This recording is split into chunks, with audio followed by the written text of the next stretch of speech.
Canada সরকারের বিভাগ অভিবাসন, শরণার্থী ও কানাডার নাগরিকত্ব বাংলাদেশের ভিসা আবেদন কেন্দ্রে অ্যাপয়েন্টমেন্টের অভূতপূর্ব চাহিদার কারণে জারি করা বায়োমেট্রিক নির্দেশনাপত্র এবং পাসপোর্ট জমা দেওয়ার চিঠির মেয়াদ সাময়িকভাবে আরও ৩০ দিন বাড়িয়েছে।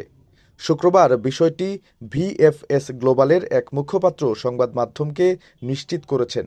মুখপাত্র বলেন, আবেদনকারীদের ক্ষেত্রে এর অর্থ হল তাদের আইআরসিসি, বিআইএল বা পাসপোর্ট অনুরোধপত্রটি চিঠিতে উল্লেখিত মেয়াদ শেষ হওয়ার তারিখের পরে আরও ৩০ দিনের জন্য বৈধ থাকবে।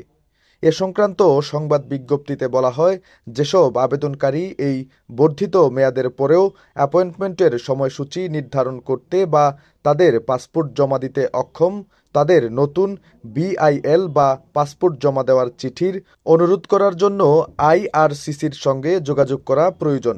12 বছরের রিপ্লেসমেন্ট গ্যারান্টি নিয়ে তানভীর মেটালি প্রথম বাংলাদেশে। তানভীর মেটালের স্মার্ট পণ্য ব্যবহার করুন, স্মার্ট হন।